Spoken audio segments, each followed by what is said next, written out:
Hello, everyone. Can you hear me? I guess you can. Do we think the microphone's working? Hands up if you think it's working. Yes, good. It's not absolutely clear it's working to me, but I think it is. Welcome, all of you. Welcome back, those who were here earlier in the day, which is about maybe a third of the room, give or take. For those of you who I haven't met, I'm Jonathan Rowson. I'm director of Perspectiva that's putting on tonight's event. And I call it an event. Already I've slipped into that. It's a friendly, right? It's a friendly. It's this new term that we like to use. We decided it wasn't really a party because we're asking you to sort of listen and inquire and contribute. So it wasn't just a kind of booze up and schmooze up. It was something a bit more committed with a bit more intentionality behind it. But nor was it really work. There was very much a sense of conviviality being at the heart of this, and people enjoying themselves, but enjoying themselves through a kind of inquiry. And the sort of background question is the current context of the festive season, of Christmas. But it's not as simple as just, what does Christmas mean? It's all that brings with it, the very idea of peace, the notion of magic, the possibility of God, the consumerism around us, all of the different political, spiritual, family, domestic, private issues, not just about big juicy birds and gift-wrapped toys that we may or may not need. Christmas has its own depth and dignity, and it's something we want to sort of bring into the room. But we also know that people come from many different places and cultures and backgrounds, and so it's just not obvious what Christmas means to people. It's often quite surprising, in fact. And we want to hear that. I won't give the speech tonight about what Perspectiva is, but I can say that we're interested in two main principles that we think underlie all of our work. One is that we think this is a special historical moment, that this is what we call a time between worlds. And we don't mean that as a mere kind of bumper sticker or cliche. We really believe there is a meaningful sense in which the world that we've known collectively for many decades now is coming to an end. The world of modernity, the world driven by a certain model of capitalism, is in its final phase. And that phase may last decades, but it's nonetheless inexorably coming to a close. And meanwhile, something else is nascently, tremulously, uncertainly, rhizomatically somehow being born. There are signs of new life and new hope and new promise, often lacking in political agency and power, and lacking the requisite commitment to bring into being. And our work is in some ways about recognizing that time between worlds and thinking what it will take to get from one world to the other. Grandiose and a scale way beyond any individual or organization, but that's the kind of background context that we're working with. And the way we try and do that, the second premise, is that our world is really three worlds. It's, broadly speaking, an outside world, the world of tables and chairs, of systems and politics and ecosystems. But it's also the inner world, the world of interiority, of soul, of psyche, of spirit, of longings and feelings and identity. And finally, it's the world of society. It's the world of how we negotiate between ourselves, how we build a common life, a shared life. And these three worlds co-arise with each other. And the one that we focus on the most is the soul. In the system, souls, and society framework, Perspectiva is particularly interested in bringing the soul back to life, bringing the soul back into the public domain. So while this is, in one sense, a jolly, it is a time to have fun, at its heart, it's an inquiry into the meaning of Christmas for each of us personally. And one of the underlying principles of this evening is to bring yourself. There's a line by Carl Rogers, the psychotherapist, what is most personal is most universal. What is most personal is most universal. And it's a way of saying that when you come to speak your own truth, from your own experience, something beautiful happens in terms of the connectivity with others. People begin to see themselves more clearly. They begin to see the world more clearly. There is something about the inner authority of your own experience that is precious, and we need to kind of keep protecting it and giving life to it. A close friend of ours and colleague, Pippa Evans, who sadly can't be here tonight, but she has this line, "Be obvious, you're obvious." which I find quite useful. It's like we often think, I can't say that, it's kind of obvious. But actually what's obvious to you is often very close to you and familiar to you, but not obvious to everyone else. And it's worth sometimes airing your obvious, which is why we made tonight an open microphone session. But being slightly neurotic, I was nervous if we made it entirely an open mic session. Who knows what would happen, right? Anyone can say anything, and that's the excitement and the risk of it. So we did begin the first part of the event. Hey, Pat just arrived. We did begin the first part of the event with a little bit of guiding. So some are more prepared for the open mic than others. And just to run you through what's going to happen next, in a minute I'm going to pass over and introduce to Mark Vernon. Then we're going to have a session called At Least Four Wise Women. And that's obviously a play on the biblical story of the three wise men. It's also a chance for some radical feminism to come into the room, but it may not be. And it's a chance, once those at least four wise women have spoken, the open mic is there for anyone else who wants it. We will ask you to come to the front, which is a way of just sharing the experience and giving you that chance to be personal with the audience. And then after that's played out for a little while, we're going to move into a musical session. And this is where we had to really, it was already going to be an improvised evening, but we've had to improvise even further because Sean McCann, who was going to lead that part of the evening with a great deal of verve and experience, very sadly is stuck in Birmingham because there are no trains coming from Birmingham to London and all the buses are booked. And so therefore he just simply couldn't be here tonight. But we've figured out, with help from our colleague Pippa and the willingness of Ed, the pianist, and Mark and I's ingenuity, we have a plan that's hopefully just as good, if not better, as what we had in mind. So the show will go on and we'll carry on in a minute. Now, Mark Vernon, our first open mic speaker, will get the mic just a little bit longer because he has a book that's just come out that's very germane to Perspectiva's interests. It's called Spiritual Intelligence in 7 Steps.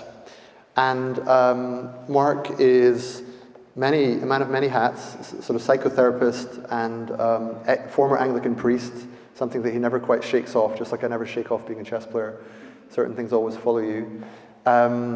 And a philosopher and author of many books, and has his own channel online, and his words are unfailingly wise in my experience and of great value.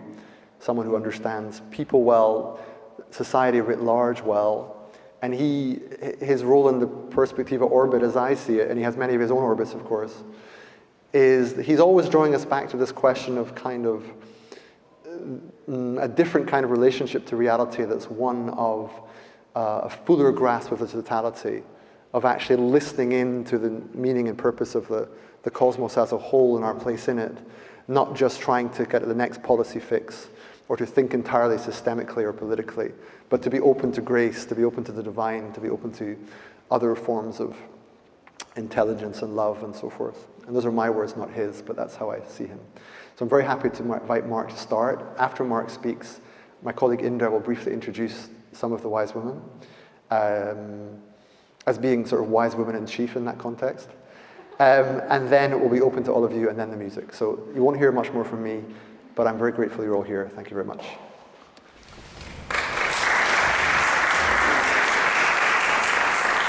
So thank you very much indeed, Jonathan, indeed for indulging me being able to go first with this book that just came out last week. And it's a chance actually for me partly to say publicly thank you to Jonathan and Perspectiva for the support during the writing of the book, which I was very grateful for. And it's about spiritual intelligence, so I thought I could start off by just asking, what and why this subject of spiritual intelligence. The why is a little easier to answer. I've been very struck in the discussions about artificial intelligence, AI, that there's a lot of fear even, but certainly analysis of the impact that AI is likely to have upon our lives. And in fact, the last time I was in this room, Daniel Schmachtenberger was touching on that in his analysis of things. And I'm sure that is necessary to generate, if possible, the kind of legal structures, even ethics that the AI world can continue to flourish in. But it's also always struck me that we need something more than just a sense that somehow we have to manage this threat. And I hope that AI might be the occasion where we actually remember that we're not machines, that we don't primarily operate in the way that AIs operate. And one of the ways of doing that is by trying to use the opportunity to think about what kinds of other intelligence we might have and how they differ and how we can even remember that they're there, let alone then try and help them to flourish and become part of the world. And so spiritual intelligence is one facet of that. It particularly came into focus for me, actually, when I read a book by Stuart Russell called Human Compatible. He's one of the big sort of thought leaders in AI, and it was a pretty terrifying book in the sense of what he imagined could happen. And when he got towards the end and he asked, so what should we do about this? He said, well, we need to remember what it is to be human. And that was on page 199, say, and then the book finished on page 200. And it really struck me that he didn't have much idea about what that might mean.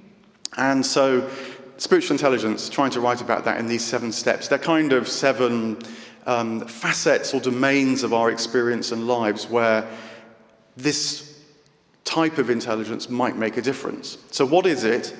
In a nutshell, I think it's the kind of awareness that is not so much know how to do this, know how to have a rational argument, know how to spot patterns, and so discern the faces in a crowd, know how to not understand, because an AI doesn't understand, but know how. You have to be very careful when you start talking about AIs. They anthropomorphize almost immediately.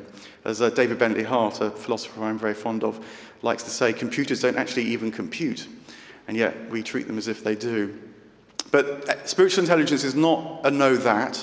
It's not like emotional intelligence either, although some of the people that write about emotional intelligence sort of bung on a bit of spiritual intelligence at the end, arguing that the ability to have empathy, know how to not fly off the handle, the various facets of emotional intelligence, bring meaning as well. And you can call that spiritual intelligence. I want to make out that spiritual intelligence is something separate. And it is a know that rather than a know how. And it's a know that we abide, that we can embrace, that we live, move, and have our being in a much wider context of which our intelligence, but also our perceptions, our experiences, our awareness, are some kind of mirror or facet, maybe amplification, maybe co-creation, maybe sharing in the delight and the suffering of, but that we live in a much wider world inwardly, that's not just our inner lives trapped inside our skulls, but is part of the inner life of the whole world, as one of my great influencers, Owen Barfield, put it. So that's to try and, though not so much try and say what spiritual intelligence is, because the trouble with that is that you get involved in these games of the academic world where you have to understand everything within the constraints that already set up, say, cognitive science. And I think that you immediately then get into the know that. You immediately lose the know that and get trapped in trying to explain the know how. So what I try and do in the book is as much show what different spiritual intelligence might make. So, for example, I think spiritual intelligence brings a different sense of freedom to our minds. And to use the old Isaiah Berlin distinctions, it's not primarily about freedom from constraint, so that you can have freedom of choice, although that's important. It's not about freedom for, say, freedom for expression, although again that's important. It's about freedom to, and it understands that the greatest freedom is found when we align with that which is already free. And the spiritual inclination would suggest, from many wisdom traditions, I draw particularly on Plato, that this has got something to do with aligning with what's good, beautiful, and true. And these aren't ethical parameters. They're actually descriptions of being that is most fully free. And spiritual intelligence tries to help us see and feel and know inwardly what that alignment might be, and how paradoxically it's a kind of service in perfect freedom, to use the Christian phrase, because it's aligning our being with the being that has already operative before we were here, will be operative after we're gone, and so perceives the goal of freedom, if you like. Virtue, too, I think, really matters in spiritual intelligence. We live in a very ethically conscious world, I think, a very morally shaped world. But it's undoing us, I think, because the trouble with ethics and morals is that they're defined in the modern world in terms of oughts and shoulds and what's good and what's bad. And when you've got a fragmented culture driven on binary systems like ours is, this automatically splits and divides people. And so the good things that a moral or ethical discussion might be are very inclined to drive us apart, because it tends to force a division rather than a striving for something that maybe is beyond and above any one person's imagination. But virtue is different. Virtue is primarily interested in who we are and who we're becoming. What are our characteristics? What are our personal qualities, our habits? And even more than that, virtue, until recently, has always been understood as so important because it actually helps us resonate more broadly with reality. The natural world, as we now call it, is experienced as itself exhibiting virtues. And that when we can resonate and harmonize with the world around us, that's because we in some way share with those virtues. We know what they're like inwardly, and so want to be inwardly aligned with the rest of the world. And of course you can develop and take this in more overtly spiritual directions as well, particularly theistic directions. And so I think virtue really matters because it opens us up to reality, and then as a byproduct, with luck, helps us to behave better as well. Although virtues are quite interested when we do things wrong. It tends to understand that's the learning ground. So it's not, unfortunately, virtue, as in the virtuous person, it often seems a bit of a goody two-shoes. So it's a complicated word. In the book I talk about the good that will not let us go and try and understand it in that way. Just a third example, time. I think time starts to be experienced very differently. Jonathan already mentioned this notion of living at a time between worlds. And I think spiritual intelligence would suggest, well, there's an understanding of time that always understands time as the moment in between worlds. And it's not the chronos time that rules and dominates our age, the clock time, that's got its uses, of course, gets us here, ensures that the trains run on time when they do run on time. But it's the idea of kairos time. I no doubt this is a word that's familiar to many. Kairos, the ancient Greek, it comes originally from the art of weaving, and the great weaver would know when to throw the shuttle between the strings, the kairos moment, to really get in the flow and rhythm of weaving. And so the kairos moment in time is understanding and knowing, experiencing time as potentially every moment one of eruption, one of difference. You don't just need to, as a way, to take the next step chronologically, but maybe it could become a kairos step as well. It's sort of time as in partly good timing. The good orator knows when to put the word in to rouse the crowd. Yes, we can. But it's also transformative understanding of time. And of course, the world is going to change. It already is. We're going to have to get used to eruptions. And so spiritual intelligence can perhaps help us to understand that what seems like a breakdown might be a moment of breakthrough as well. So that's the kind of thing that I think spiritual intelligence can help us with. So to think a little bit about Christmas and draw to a close, bring it to some relevance on the 15th of December. I think Christmas is a time that, in a way, brings spiritual intelligence naturally to the fore.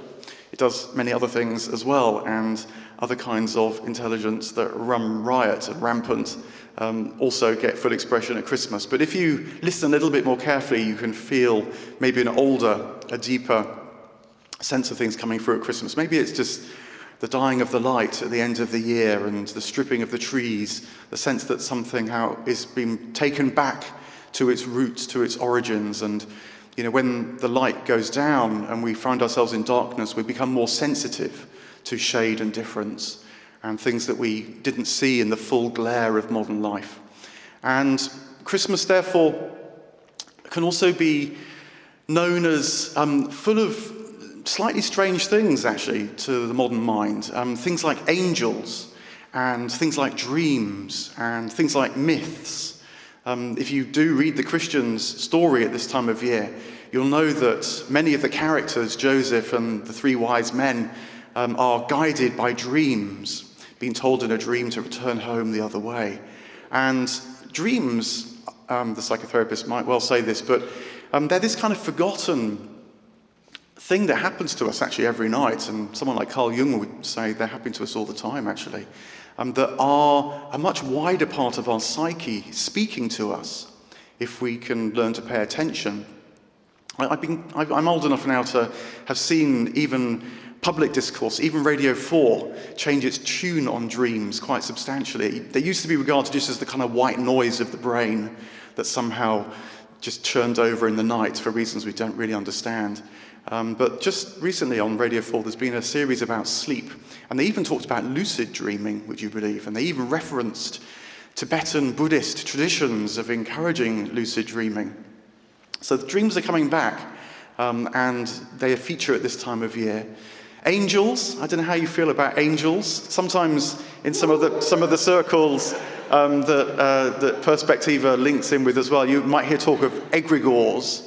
Egregores are a kind of safe way of talking about larger presences, intelligences, maybe even beings that can inform and shape and on occasion even force groups of people to behave in certain ways. So sometimes it's thought that social media gets kind of taken over by egregores, and that's partly what drives the troubles as well as, I guess, the opportunities there as well. But angels always were thought of as living intelligences. They were the kind of intermediary beings that spread the life from the divine or primal source, from the origin, rippling out through the whole of creation at different levels, different layers of being. And so when you step into, say, old London like you do here, you might have half of an awareness that you're stepping into a different place, not just geographically, but with a different feel. And maybe there's an angel in this place that we're also stepping into their presence when we step into different parts of a city like London. Anyway, angels feature at Christmas time, and maybe the darker nights help us to feel their presence a bit more. But I wanted to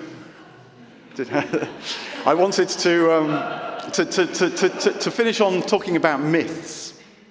Because myths are something that do get talked about quite a lot in Perspectiva kind of circles and then the other groups that we touch as well. But just with a slight qualification, because I think spiritual intelligence wants us to understand myths not as great stories that we can sort of reduce to a rational understanding, a rather lovely way of making basically a rational point. Or even resist allegorizing them so that they become great stories that teach us about ethics and morals.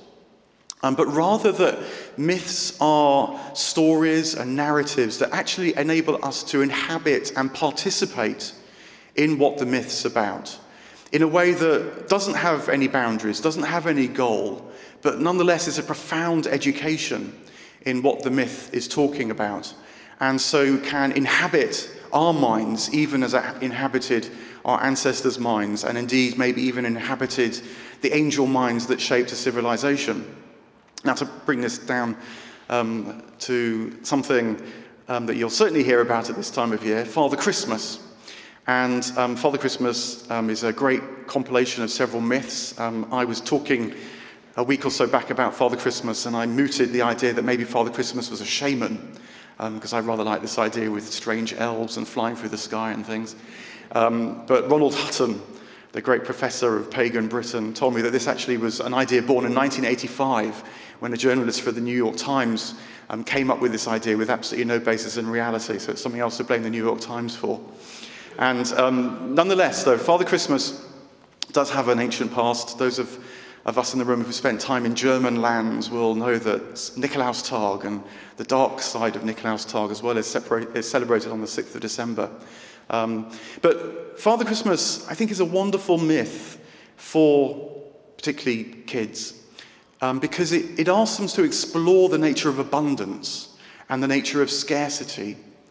And can there be an abundance that just falls out of the sky, that is so copious, so full, that it can give something to everybody, that doesn't ask for anything in return? It's not reduced to a kind of gift exchange, although no doubt parents will issue threats that Father Christmas might not visit if you're bad. But it enables the child to wonder about the reality that they live in. The psychotherapist Donald Winnicott, when he was alive, got into a dispute one Christmas about Father Christmas in the newspapers, because he wrote an article saying that parents shouldn't tell their children that Father Christmas doesn't exist, feeling that they need to help them grow up and become rational. And he said, because you'll be stealing an education from them. And what he was saying was that if they can wander and play, and maybe be even a bit frightened, and suffer the sense that maybe good things might not come, they'll get a tremendous education in an abundance that perhaps does in fact fill reality, unlike the scarcity that so much of the modern world is based upon. And so tell yourself the myth of Father Christmas afresh, and imagine that you've got that childhood attitude, that innocence of William Blake, and see whether it opens up inside you something about the good, the beautiful, and the true once more. Allow yourself to be a child. So look, I'll draw to a close there. Enjoy the myths of the year. Don't reduce them. Don't allegorize them. Inhabit them. See whether they can help you participate in things afresh. And I hope that with others, this idea of spiritual intelligence and the other ways that we can talk about it, soul is another part of it, of course, that we can help face these times and all that might change in them, not just by going into the concerned and panic mode, although no doubt sometimes that definitely happens, but by asking ourselves, what are we missing, but that we have, and that we might remember and discover once again. Thank you.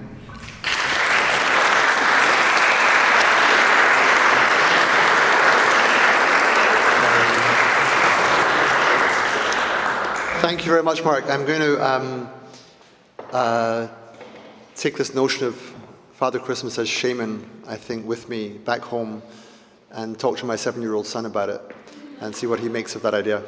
And I have to avoid the 13-year-old conveying to him the actual truth, but then he doesn't really know the actual truth either, so that's why it can still be alive for us, keep the myth alive. Next, I want to introduce a close colleague and friend, Indra Adnant, for the next phase of the evening. And I want to do that partly because we're very proud of her book, The Politics of Waking Up, which is available near the door for anyone who wants to think about what the politics of waking up might mean. Do peruse it and have a think about it. But one of the many themes in that book is a kind of a new politics being a feminist politics in some way, which is not for me to explain, but for Indra to help us with. And I just briefly say, no, I'll say this later, but for now, for Indra, thank you. Thank you, Jonathan. And thank you for mentioning my book, because it's the one thing that I never do. And I'm told that I should. And that's part of the way that I'm being on the stage tonight. And although I might usually, and,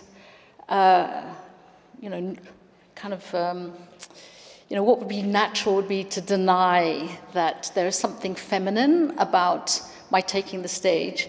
Even as I take it, I can feel a different sense of what it means to take the stage. Do I enjoy taking the stage?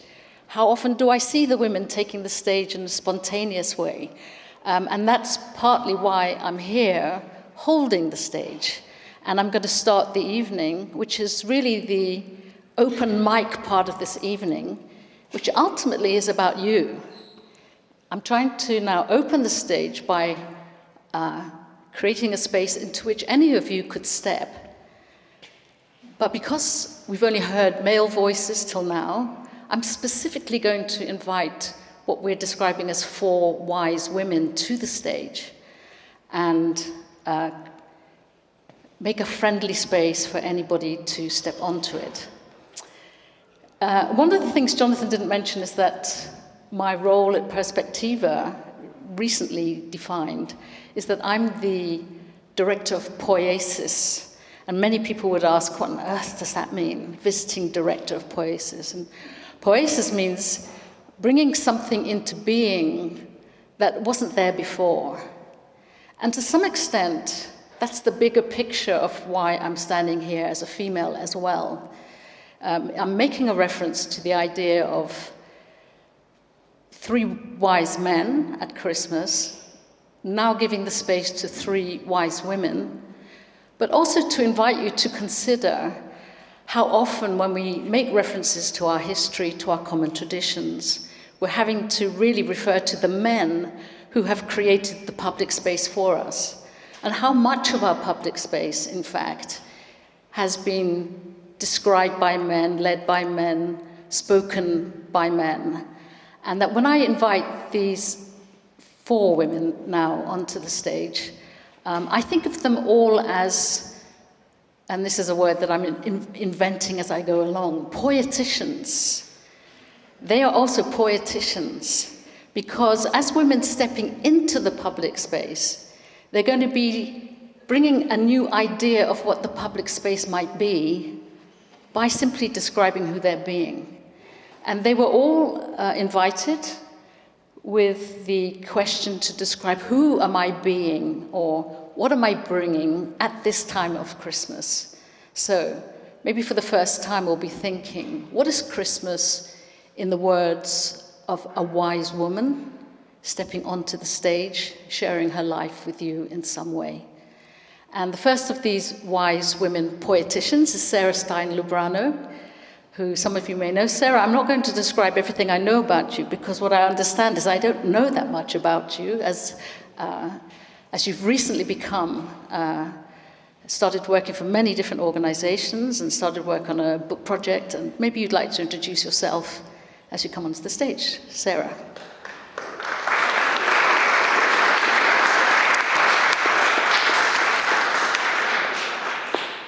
Hello, my name is Sarah. I am a writer, content strategist, and learning designer, and I don't think there's that much really specifically to dig into there, but I will say that I have come here partially to share a Jewish perspective about Christmas, and this is what I've come up with. I hope it's acceptable, and I'm here afterward if you want to talk about it. So this is what I have to say. I'm going to take this occasion to tell you what I find remarkable and unremarkable about Jesus as a Jew. If you are a Christian and offended, I agree to listen after and try to understand as deeply as I can. But remember, and honestly I think this a lot in my head when I enter Christian spaces in particular, like this one, I want to say this sometimes to believing and semi-believing and even non-believing Christians. I want to say, remember, I live in your world and not the other way around. I have sung in Christian choirs and listened to Christian sermons and sworn in on Christian Bibles and been graduated from every institution I have ever attended with Christian prayer. Your religion is inscribed in the laws of the state. Your days off are not my days off, but I have lived by your days off in every job I have ever had. I say this all both seriously and lightly. This is the gentle humor with which I and other Jews, especially in America, speak of going to eat Chinese food on Christmas Eve. This is also the nod between the worker at the Chinese or Indian restaurant and the Jew eating the Chinese food. It is not just my life, but my mind that has been adapted to fit the Christian world. Just to get around in this Christian/post-Christian world, I have read many, many books about Christianity, and I have even come to understand some of the religion's theological details, although of course not all. The reverse, sadly, is rarely true. I understand, for example, that it is really Easter that should be the most holy and celebrated day, but I forgive the focus on Christmas because winter is miserable, especially in Europe, and pine trees and extra lights and sugar at the darkest time of year are nice for everyone, and I will never turn down an excuse for marzipan. Despite my interest in their religion, however, even the nicest Christians I know tend to, by necessity, see my religion as the proto-undeveloped version of theirs. This is historical, institutional, unavoidable, maybe. When I sang in the King's College Chapel in Cambridge, the windows of the building were designed to show that the most sacred texts of my religion were merely a predecessor for the true, developed view of the Christian faith. One has to always be a little suspicious of developmental narratives. They do a lot of work. This cannot help but sting deeply and bitterly to me, and it also, simultaneously, seems preposterous at the same time.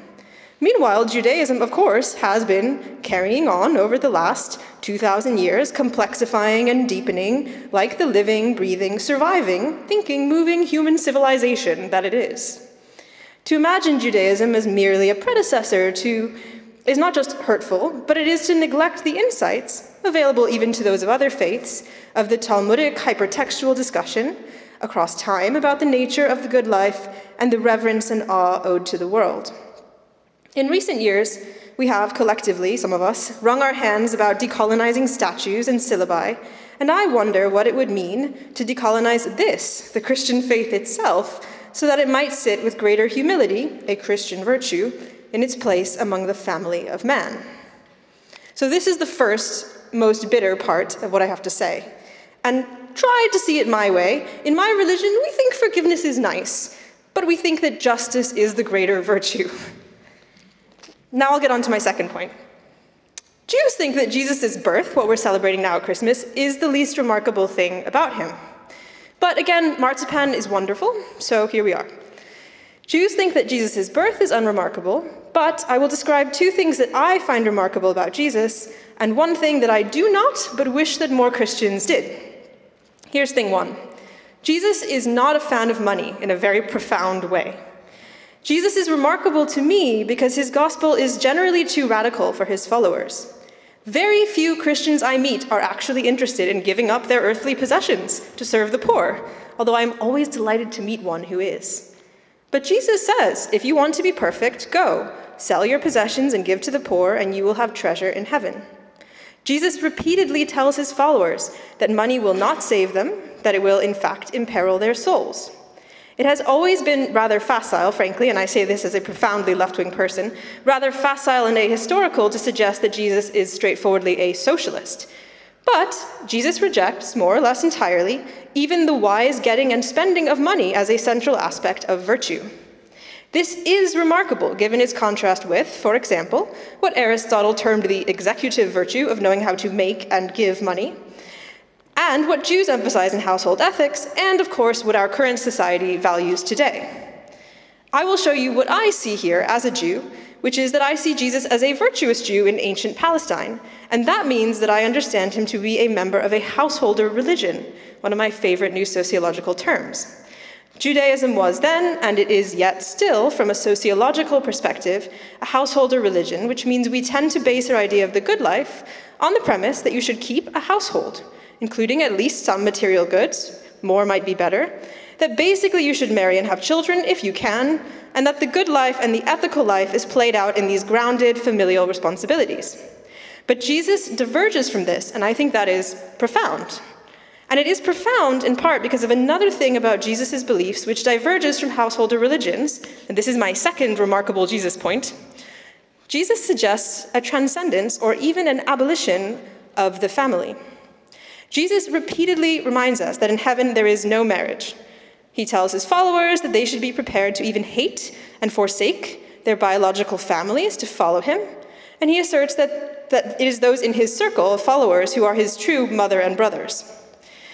It is from statements like these that Paul derives the assertion that we are all related through Christ as much as through blood, that the most important union for humans to be concerned with is that of the body of Christ as a whole. While it would be cheeky to suggest that Jesus is a socialist, it is not entirely preposterous to suggest that Jesus himself, and even many of the Christians who followed him, are somewhat interested in that most radical and least loved idea in left-wing political theory, the abolition of the family. Lest Christians, or anyone in the audience, be appalled by the mere phrase abolishing the family, let me remind them that the term abolish, when used in political theory and in the Hegelian sense, means to transcend something by making it no longer necessary, while at the same time incorporating what is good about the previous form into the new era. The famous Hegelian word is Aufhebung. Again, for those curious, offended, or both, I am happy to speak about this more afterward. But let me be clear, when I speak of this being remarkable for Jesus, I say this with admiration. I think this is an improvement, not unconditionally, but in many ways, on our ethos of householder religions. I even dare to say I think it is the way of the future, both the movement away from money and the abolition, the transcendence of the family unit. I admire this, and I hope that one day we will accomplish this together across many different faiths. The powerful kernel of the story of a bastard child born in a barn, soon to be on the run from the cops with an adoptive father, is, at least in part, that Jesus' expression and conception of what family is, or could be, is so much wider than our conventional idea that it actually transcends the concept of the family itself. There is, in essence, something bigger and better to build together. Finally, here's an unremarkable thing about Jesus. There is one thing that is not remarkable to me as a Jew about Jesus' life and thought, which is that Jesus is mostly concerned with what you do, at least in his teachings that we have written down, and not so much what you believe. I follow a small group of radical Mennonites on Facebook. They are called the Marginal Mennonite Society, and they're great, and you should follow them, no matter what you believe.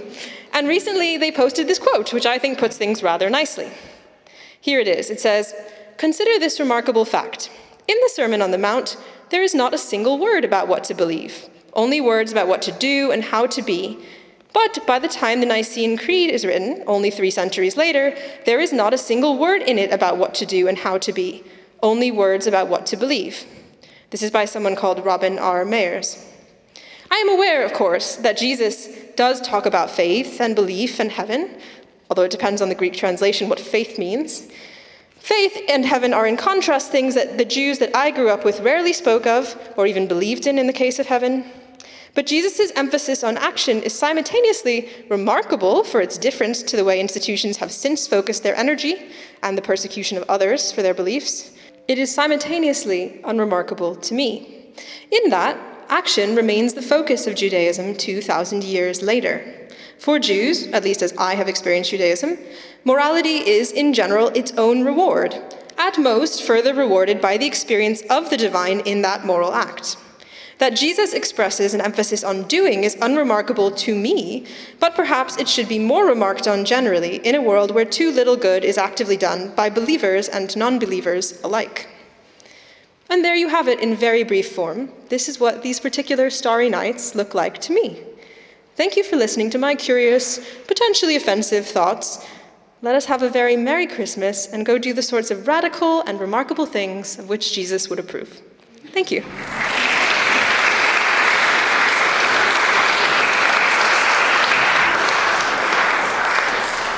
Thank you very much, Sarah. And I'm not going to take any time up here at all. I'm going to invite the next wise woman to the stage. I'm very conscious that we could spend the next hour discussing what we just heard, and we could have spent an hour discussing what we heard from Mark as well.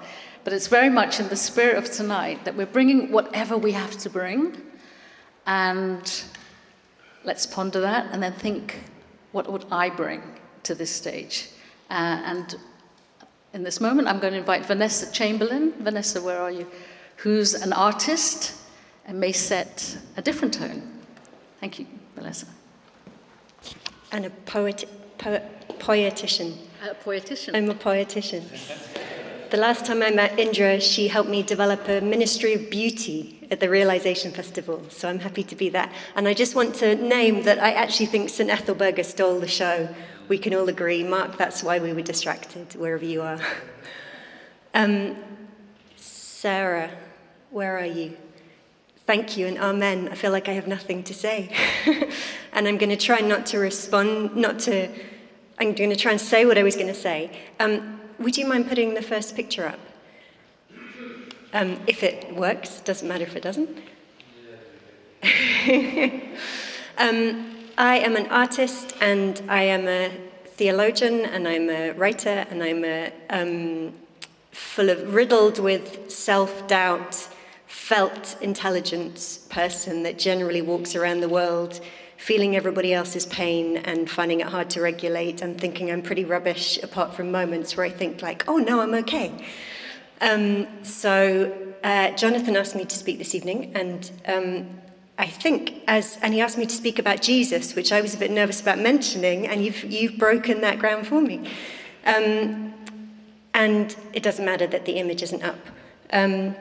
I spend most of my life trying to encourage the church to engage with Jewish scriptures, Hebrew scriptures on their own terms, and not read it through the what they would call the New Testament. So it's interesting to follow on from you. And I want to start with an image that says yes, which is not on the wall, but I have a neon yes on my wall at home. It's about that big. And generally I don't even notice it. I put it on because I don't have many lights in my room and I hate top lighting. And I put it on and it's just part of my life.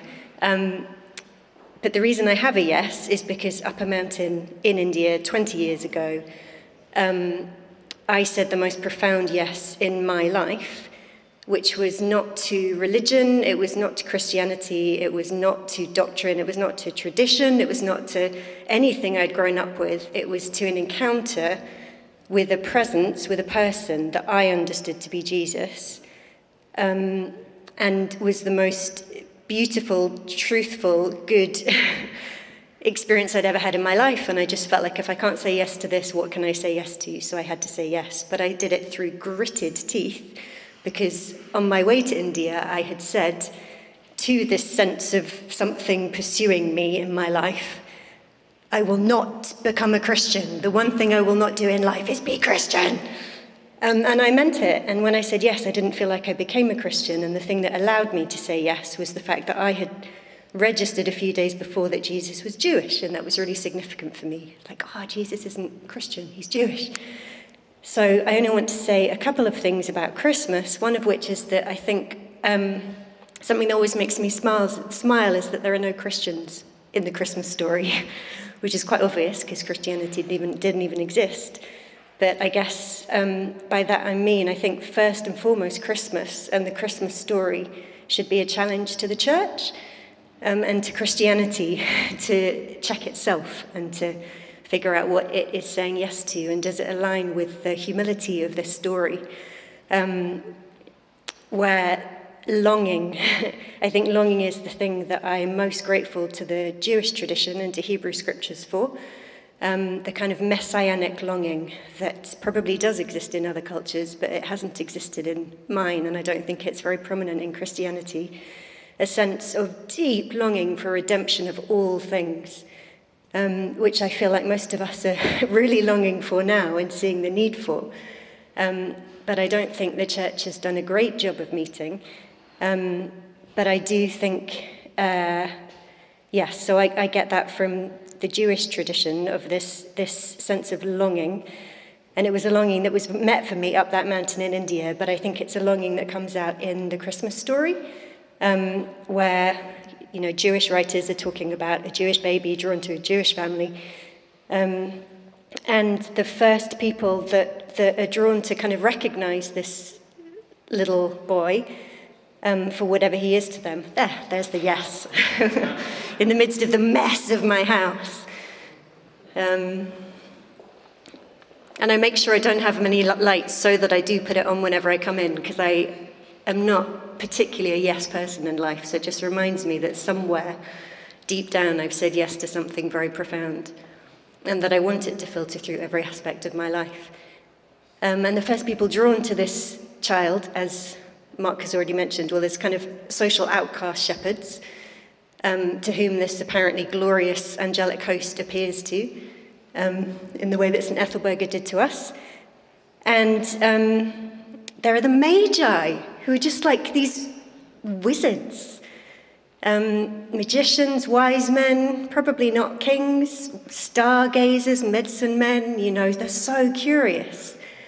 And probably from Persia, they've had a long journey. It's unlikely they'd arrive on the 6th of January. They probably arrived quite significantly later than that, after Jesus' birth, if the story is true.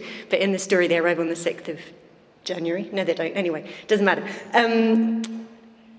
They are drawn through this longing and through their practice of stargazing to follow this star, and they travel a really long way to do it. And when they get there, they rejoice with exceedingly great joy. That's what it says when they see the star stop above the house the shed in Bethlehem. They rejoice with exceedingly great joy. And they go in and they bow the knee and they worship and they offer gifts, and then they have a dream, and then they go back home. And I always feel like, what message did they take? Because it's not like they became Christians. Like, what message did they take? What did they encounter?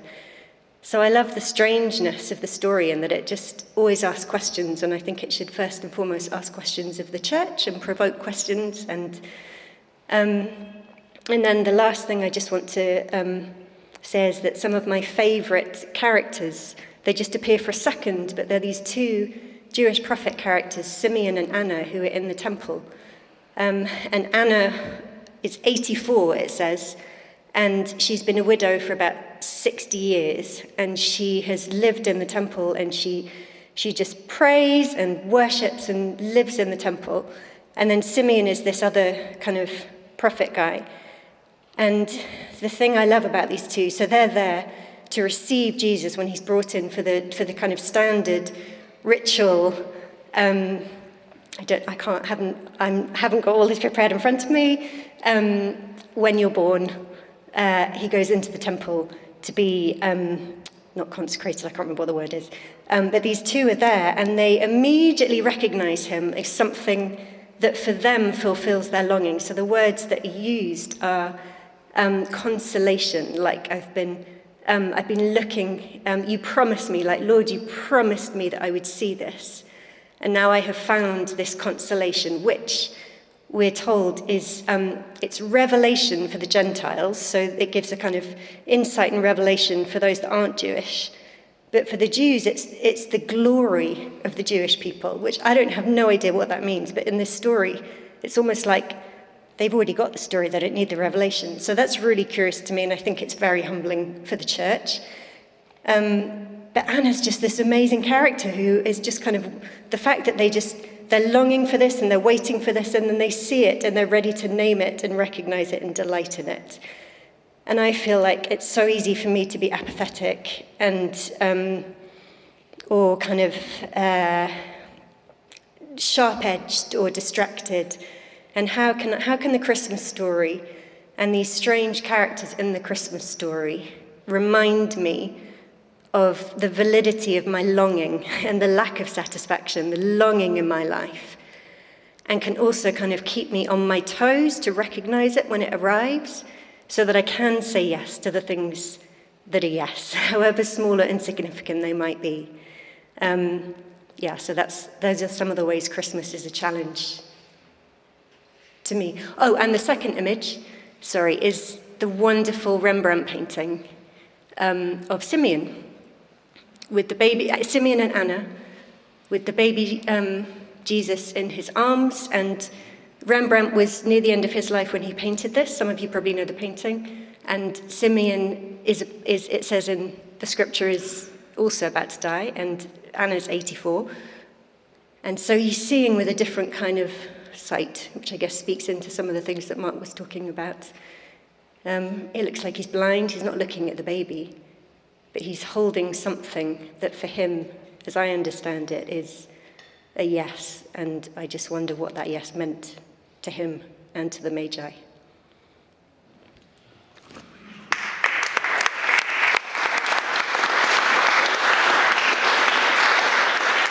Thank you so much, Sarah, and yes to that. Thank you. And now I'd like to invite onto the stage Dominique Boni-Mench. I'm just getting used to her married name, who I experience as the ultimate poetician, as dancer, artist, doctor in waiting. Dominique, come and share your wisdom with us.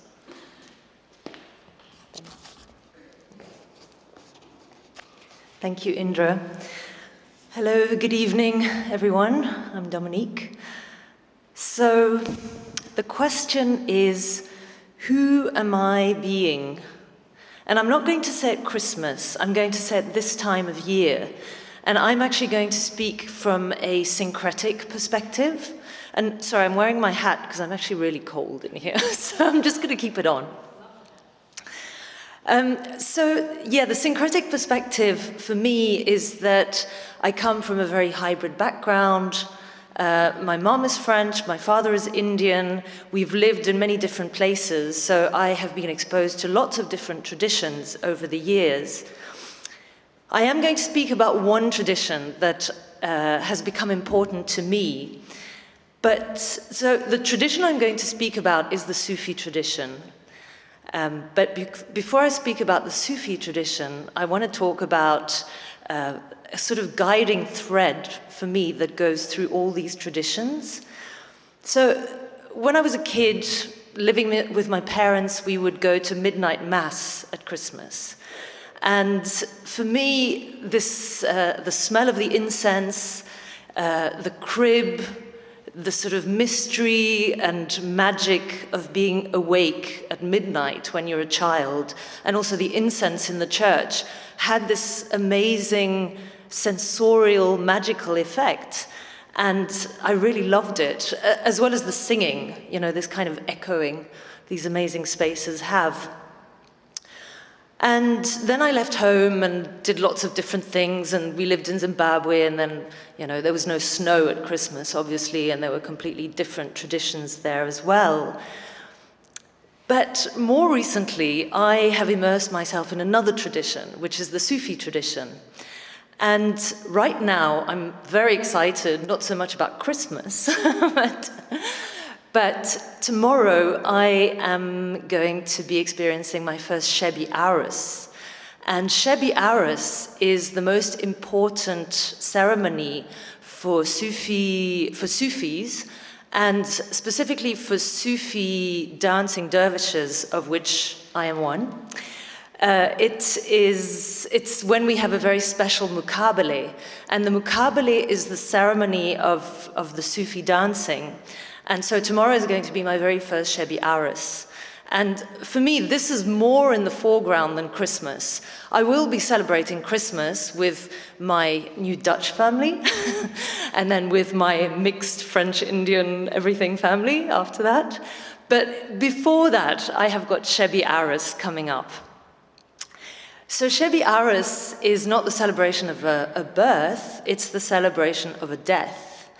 And it's the death of Rumi, the mystic poet of the 13th century. So Rumi died on the 17th of December, 1273, and Shebi Arus is not remembered as a funeral, it's remembered as a wedding. It's the wedding of Rumi with the beloved, and that's why we celebrate it, and it's such a wonderful ceremony. But the key, the kind of thread that I'm talking about is this idea of ceremony. From the midnight mass and the incense and everything I experienced as a kid, and then this ceremony that I'm going to do tomorrow of Shebi Arus. So I have a video actually to show you. Are you able to show it? So this is a very special video because we never show what we do to anybody.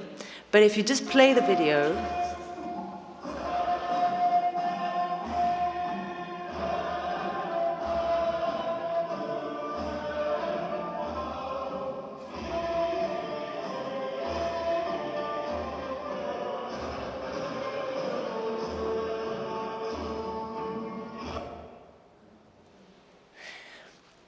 So this is me and some of my fellow dervishes preparing ourselves for Shebi Aris.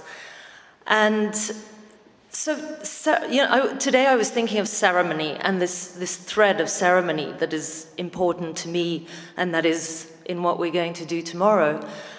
And ceremony invokes holiness and sacredness and awe and reverence as well.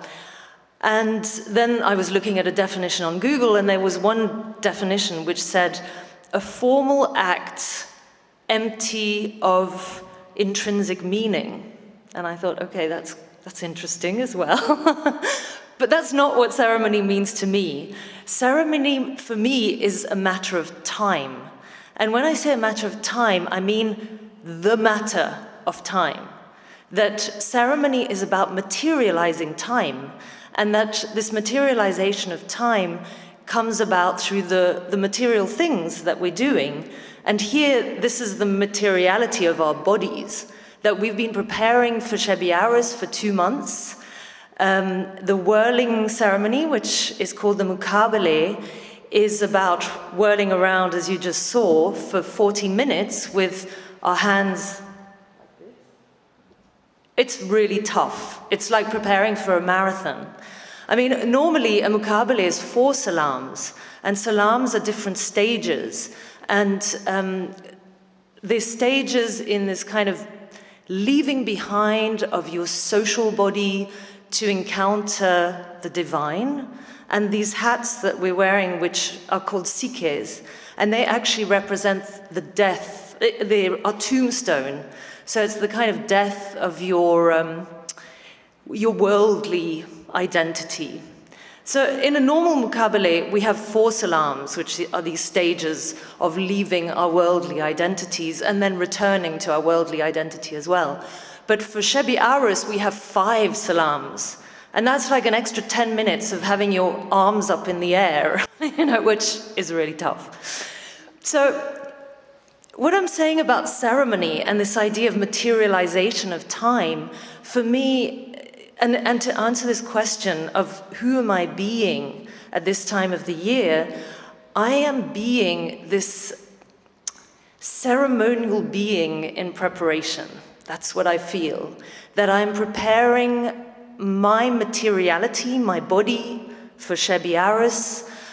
Even when it's Christmas with my family, I'm preparing food, I'm picking branches and twigs in the garden to make arrangements for tables, I'm cooking, I'm doing stuff like that, or, preparing a table, making it look beautiful, wearing nice clothes as well. But it's the same for Shebi Aris.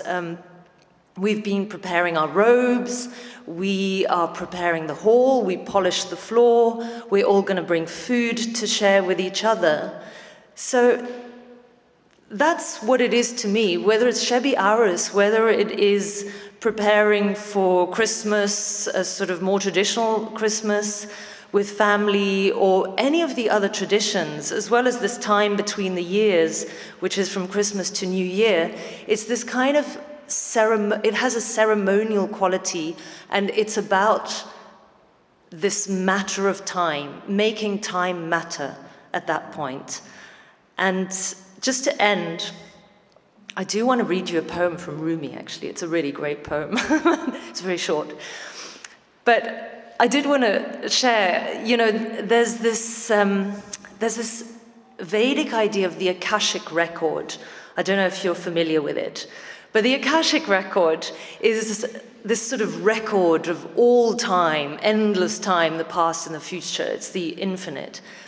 And the way I think of ceremony is that you can imagine the Akashic record as a big vinyl, but it doesn't have any grooves on it.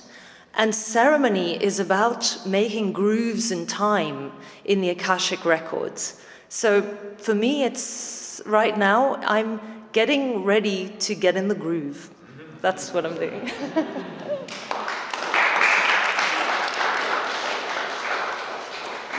And just this poem, it's very, very short. It's called, and I think this is good if you're thinking of what you want for Christmas. It's called Spiritual Health. A good gauge of spiritual health is to write down the three things you most want. If they in any way differ, you're in trouble.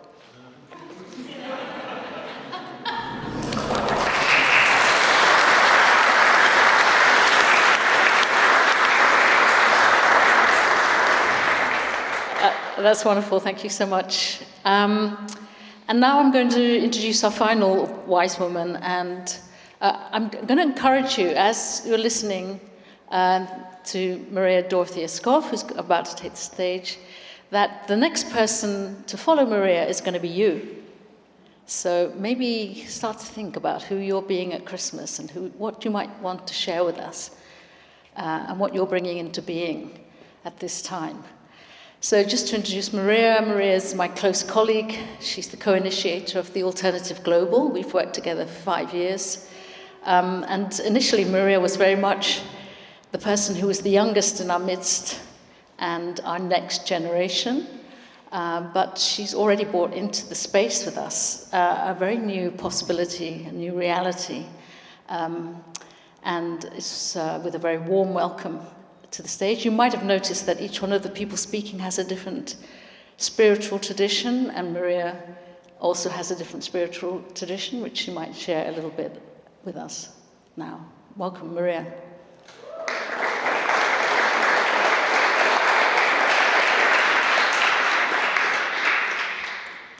Hello, everyone. I'm Maria.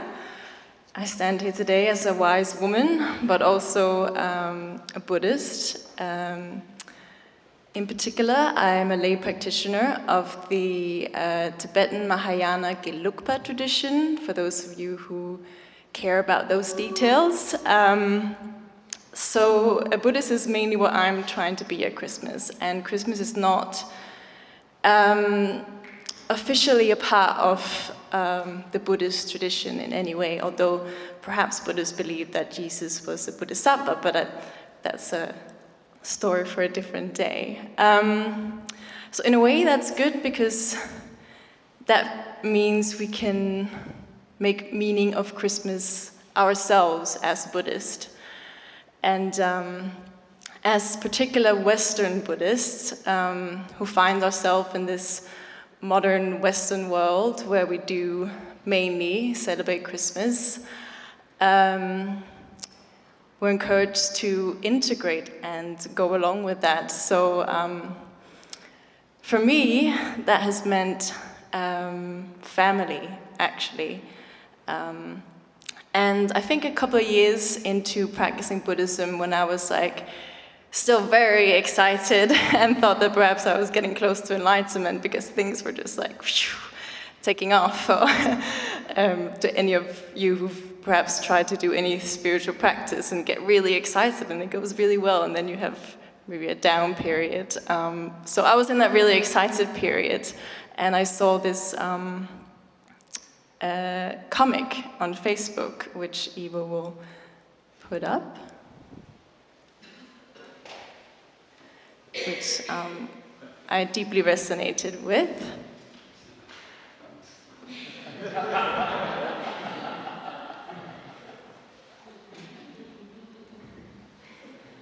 Yeah, so I grew up in Denmark in a large family. I have 6 siblings, working class, Christian, fairly conservative. I think I spent most of my life trying to move away from that and go travel the world, get tattoos, become a Buddhist, turn vegan, try to be everything that my family wasn't and distinguish myself from them.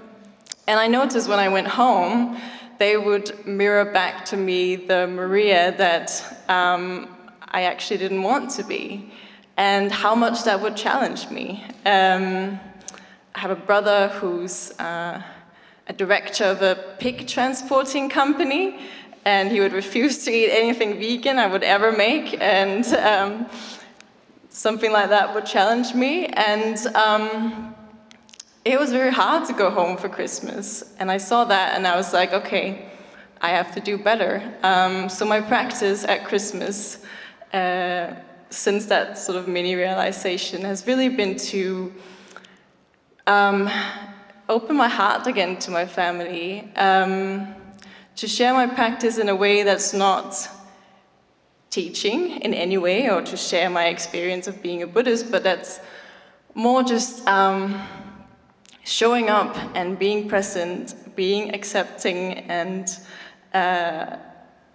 whenever my family mirror back this person that I perhaps feel like I in some way have moved away from, I try to take it as a reminder of perhaps who I still am in a lot of ways, and be more integrating of that person that I was. Yeah, so for me, Christmas is one big mirror. And I actually don't get to go home for Christmas. I just spent 2 weeks in Denmark. And yeah, from those 2 weeks, which were wonderful, but I still definitely have some practice to do. So yeah, that's me. Thanks for listening.